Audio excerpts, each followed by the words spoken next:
What is going on? Welcome back to the channel, everybody. I'm Justin Brogdon. If it's your first time to the channel, welcome to the channel. I want to invite you to hit that subscribe button, turn your notifications on, and drop me a comment. Let me know where you're at in the world and where you are at on your musical journey or your studio journey. I always love connecting with you guys and seeing where everybody is, and also getting a sense of what you're into and what kind of videos you like, and it's a great way to do it. I love breaking bread in the comments. I'll see you there. So in today's video, what we are going to be doing, we're going to be looking at, well, one, how I constantly seem to bite off more than I can chew and overwhelm myself when I already have a full plate. I took a gig a week ago, not fully understanding what the gig was. It turns out it's somebody's wedding and it's this Saturday. I got the song list on Monday. Today is Wednesday. There's 40 songs. I'm the only guitarist on the gig. Yeah. So I've got a lot to sort out, and I want to take you guys through my whole process of how I unpack all of this, how I go about digesting all the material, start my rehearsal process, charting the songs, gear considerations, all of that. That's what we're going to be talking about today. Also, if it looks like I have the chiggers or was attacked by a colony of bees, it's because I had to go to the dermatologist the other day, and it occurred to me as they were burning some necessary things off my face. I got a little spot here next to my eye I had to have taken off, and I had these two little skin tags. And I asked to remove those while we were there. I think she practiced on my neck some before she did the dirty work, and I realized I looked pretty haggard. Let's get into it. I think a great place to start was, let's just talk about some considerations when you're preparing for a wedding or corporate gig and you have a large list of covers that you have to learn and where to start. The first thing I'm going to do when I am preparing for a gig and I get the song list from whoever the band leader on the gig is I am going to go in it. You can see it in the background over there. I'm going to go into Spotify and I'm going to create a playlist of all of the music, because I find that that is the first thing that is going to help set me up for success, is just putting my ears on that music before I ever pick up a guitar or start learning the parts. A lot of these songs, really all the songs I've heard before and I'm familiar with the songs, but thinking that you know how they go and actually really spending time listening to the arrangements are often very, very different. So I like to spend at least a day before I ever start really trying to work the tunes up, just listening to them. So once I have my playlist built out in Spotify, the next thing that I'm going to do is pull up OnSong to start building out my chord and lyric charts. So OnSong is an app that you can put on an iPad or an iPhone, on any computer. It allows you to build out set lists with really expansive options of building out charts and lyric charts and making notes and being able to highlight things and get everything that you need to set yourself up for success, not only rehearsing for the gigs, but also that you can use when going and playing the gigs. I also, with OnSong, I use this AirTurn BT200 controller.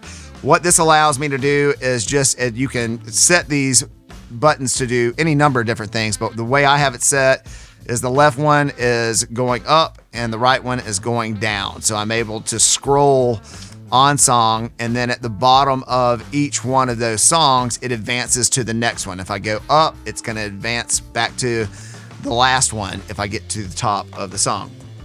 And that just allows me to really stay focused. I'm not having to touch the iPad and scroll things. I'm not setting it to you can set it to a constant speed where it will scroll for you, but having the scroller down on the floor, sometimes I just put it on my pedal board.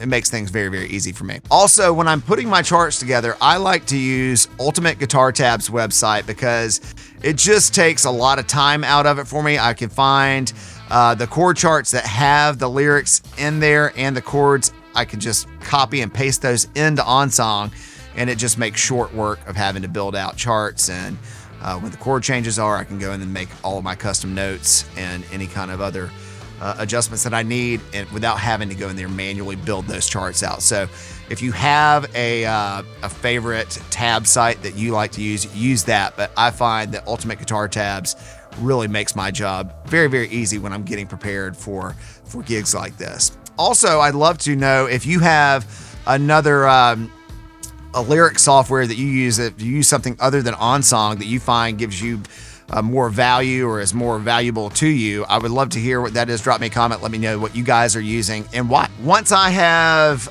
created a playlist, I've been listening to the songs, I've gone in, I've built out all of the OnSong charts that I need to. I've created all the set lists for the gig. The next thing I'm going to do is start thinking about what kind of gear I need for this gig. So like I said, there's 40 tunes. It's a huge range of material. So everything from Van Morrison to Van Halen, Leonard Skinner to Prince, the Fugees to Green Day, and a ton of Motown and classic rock stuff. So I have a lot of material I have to cover. And not just material, but a lot of sonic and tonal ground that I need to be able to play real edgy 90s rock. And I also need to be able to play big, round, Fendery kind of chinky Motown stuff and everything in between. So when I start thinking about that, I'm like, well, the one consideration is when you're playing weddings, oftentimes you have to play at very, very low volumes. I've already been told to please bring my quietest and smallest amp rig. So that's a consideration. And then also I need to be able to bring something that's going to take pedals well, where I can bring enough drives to be able to cover all the ground that I need to cover. So we'll start there. So for this gig, I am bringing my trusty Sir Badger 18. You guys, if you spend any time on this channel, you usually see it sitting behind me underneath that UAD aux back there. But right now it is sitting atop my Blues Junior, which I am slaving. That Blues Junior has a Celestion 65 watt creamback in it. So I'm going 112 with the Badger 18. I'm bringing my pedal board that I keep here in the studio. And on that pedal board, I have 3 drives and a couple of delays and a reverb and a vibrato. And that should get me what I need for the gig. For the drives, I've got a fuzz on there. I've got my Hermida,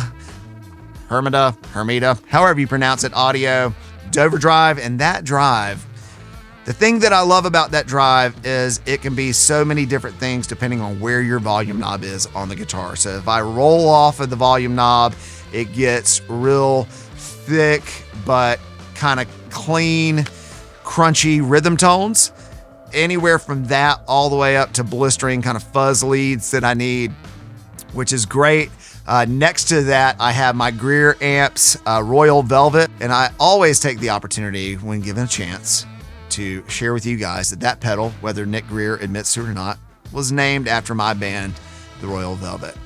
Check us out on Facebook, on Instagram. And with that pedal, I'm really just using that as a mid boost to stack on the Dover drive or the pedal next to it, which is the Exotic Effects EP booster, which I'm sure most of you guys, if you're guitarists, you are hip to the EP booster. It's just a clean boost. It's a great pedal. Often I will keep that pedal on all the time and just attenuate with volume, creating the space that I need with the amp and the guitar through that pedal. Above those, I've got the Strymon Flint, which is an amazing reverb and a vibrato pedal. It gives me everything I need. It's got 3 different types of vibratos built into it, 3 different types of reverbs built into it, and you can really custom tailor what you need on any kind of given scenario with that pedal. It's one of my very favorite pedals that I'm using right now.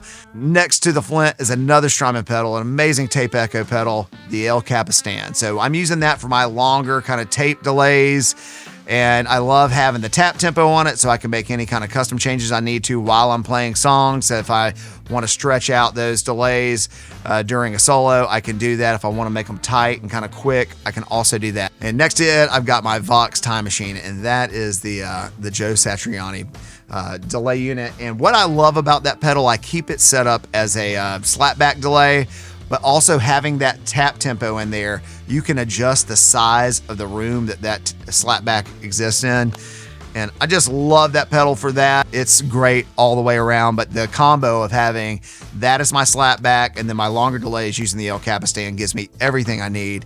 And with that rig, I am able to kind of get everything that I need. Once I sort out those kind of things. So I'm bringing an 18-watt head that's got a master volume on it. So if I need to dump the overall volume, if I get to the gig and they're asking me to turn down, I can do that. And I also have 112 cab. So the last thing I thought about bringing a 212, but the last thing that I want is them seeing a big 212 sitting up there and just inviting them to ask me to turn my volume down. So I've got a very conservative, small, compact rig that I'm bringing. And the next thing I need to think about is what guitars am I going to bring on this gig? It would be awesome to bring like 4 guitars, especially with as much material as this is. It would be great to bring multiple guitars and do guitar swaps, but if you've spent any time playing corporate or wedding gigs, you know that you oftentimes barely have time to tune in between songs, let alone do guitar swaps. So being efficient and being compact and conservative with the amount of gear that you bring is going to serve you well in a situation like this. For this gig, I've decided to bring a pair of Telecasters. So I'm bringing a Telecaster that's got a humbucker in the neck and a Bigsby tremolo to kind of do all of the Motowny stuff. Anything that I'm going to need that is going to be straight heads up rock, but also where I want to use vibratos on things. Having that Bigsby makes things real easy. This is such a versatile. This is if I'm only going to bring one guitar to a gig, this is the guitar I'm bringing 100% of the time. I'm not going to have to play any slide or anything on this gig, so that's a great consideration. So I probably won't bring anything with humbuckers. I might bring my SG just as a backup, but I doubt that I'll even uncase it. And then the other guitar that I'm bringing is this other Telecaster. It's got a Callahan compensated brass saddle bridge on it. And it's got a P90 in the neck. So again, just versatility. And why I'm bringing this guitar is there's some stuff that I've got to play that's going to be in drop D, and I need to be able to drop it. And if I do that with a Bigsby guitar, it's going to create a whole world of problems for me. So I'll be able to swap guitars set to set and not have to really think about it. But with these 2 guitars, I'm going to get everything I need in combination with the amp. So I've been running through some of the songs. I've been going through the boost, setting everything up. And then once I kind of decide on the gear that I'm bringing, I start digesting the songs. I never stop listening to the songs while I prepare for the gig. And I think that is a very good tip for any of you guys that are working up material like this, especially when you have such a short period of time to do it. It's easy to get overwhelmed and get anxious. You are going to be doing yourself a lot of favors the more you can just keep your ears on the tunes. Once I have sorted out, what gear I'm bringing, I've been listening to the tunes. I have been, I've got all my charts built out with all of my notes. I'm going to start going through the songs, and I'm going to make a list of the songs that are going to give me the most challenges. And that probably seems very obvious to what you should do. But I have definitely in the past just gone straight through the list and kept working through the list of things and not focused on the really challenging parts of the gig on the front end. So the more time that you can spend on the things you think are going to give you trouble, the better you're going to be set up for success when you get to that gig. What I'm going to do here is make a list of the songs, and then likely if there's anything that's given me any kind of trouble figuring out that the parts aren't really obvious, like we're playing Van Halen's Jump in this gig, and I'm definitely not Eddie Van Halen, if you haven't noticed.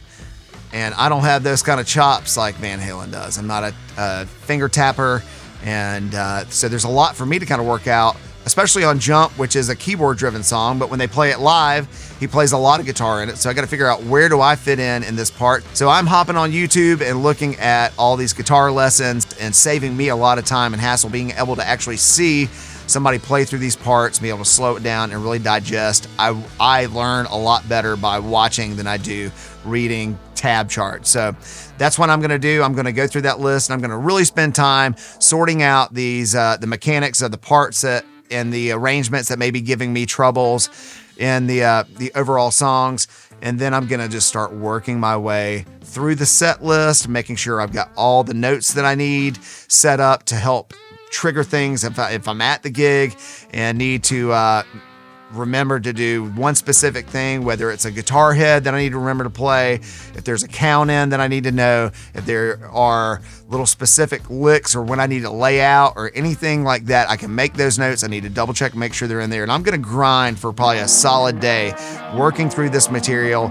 And then I'm going to come to a day like today where I'm really going to back off of it and give my ears a chance to reset and get my brain kind of a chance to reset and come off of it for a minute and see where I stand. Tonight, I'll probably dig back in and start running some tunes again, circling back to the tunes that were giving me the most trouble and see where things stand. I want to see what my instincts are. Am I remembering the parts as I'm learning them? And also it's probably going to give me some clarity on additional notes I need to make in on-song and any other kind of ancillary things I need to be thinking about as I work through these songs. So that's going to put me tomorrow on Thursday, 2 days out from the gig, where I can really just start fine-tuning things and going through the motions. There are a lot of things that I need to make notes on, like things like you can see this guitar right now is set up capoed on one, and this for Green Day basket case. I need to make sure that I have made notes like that in my charts and on song so that I can't even remember what comes before this in the set list, but it'll be